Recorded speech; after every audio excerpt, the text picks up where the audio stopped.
The player has just completed 2 combat-heavy levels, so we wanted to slow things down once they got inside. These early levels were designed as a pacing change, allowing players to explore the layout of Nova Prospekt's interiors. Along the way, we began to introduce the turret gameplay, first as an enemy to the player, and later as a tool they could use. Much of this level was built by reusing prototypes and art spaces created earlier in the project, when we were focused on shaping the look of Nova Prospekt. Turrets. Turrets were a useful design tool when the player had bug bait, as they could completely prevent antlions from approaching them head-on. This allowed us to create setups where the player couldn't just throw bug bait to proceed. They needed to circle around and clear the turrets so their antlions could follow. It didn't hurt that watching antlions get mowed down by turret fire was a great visual too. Nova Prospekt process. Like Ravenholm, Nova Prospekt was initially designed with significantly different gameplay than what ultimately shipped. The first version focused on player versus combine soldier combat, with no involvement of antlions. Unlike other areas of the game where gameplay and art evolved together, Nova Prospekt received a large art push early on. This produced a set of reusable, polished sections of level geometry with art already applied.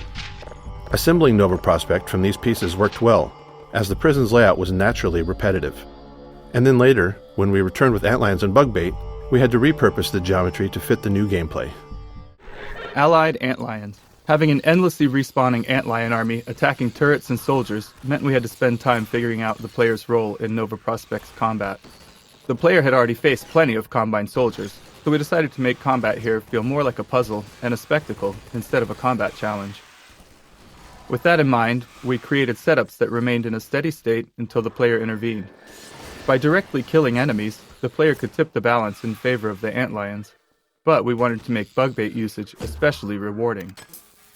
In many scenarios, when the player threw bug bait onto enemies, we activated additional antlion spawners, unleashing a rapid rush of new antlions into the fight. The resulting carnage was the reward that made bug bait satisfying to use. Ragdoll Vortigaunt. There's a lot of pain to see in this dead Vortigaunt, pain of our level designers. At the time, our development tools didn't allow us to directly pose a ragdoll, which is to say, when an NPC dies and it systemically ragdolls to the ground, we didn't have any control over what pose it ended up in. If we'd had some animator time, they could have given us a single frame animation in roughly the pose we wanted, but we were late and our small animation team was already overloaded. So a level designer positioned the Vortigaunt above the chair, told it to die as the level loaded, and waited to see what pose the ragdoll settled into. Then the designer moved the Vortigaunt slightly and tried again. We can't remember exactly how many attempts it took, but it was way more than you'd think. Laser mines. We really enjoyed bringing these laser trip mines into Nova Prospekt. They were a weapon from Half-Life 1 we hadn't managed to include in Half-Life 2, but at least they found a place as a puzzle element. We liked how they served as a kind of personal morality test when the player had an antlion army. Some players immediately threw bug bait past the trip mines, sending antlion bodies at the problem, while others had their little buddies back until they'd safely removed the trip mines with other tools. We didn't judge. D2 Prison 04. Throughout development, our artists created small vertical slices of environments, which we called art zoos. These zoos laid out how to use textures and props to create gameplay spaces that achieved our visual goals.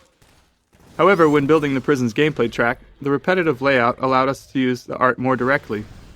This map was initially built as the primary art zoo for Nova Prospekt, but after being used to test various gameplay prototypes, including those that eventually led to bug bait, it became part of the actual level architecture. D2 Prison 05 start. With the player able to move a large number of objects, we often ran into challenges, especially given the limitations of 2003's CPUs. One limitation was that our AI navigation system wasn't aware of dynamic physics objects, like these metal beds. While our NPC movement system could detect and avoid physics objects while moving, they were essentially invisible during navigation queries for strategic planning before movement.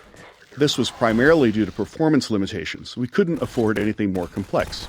We also faced design challenges without clear solutions, like how a soldier should respond if a player completely blocked a corridor with large physics objects.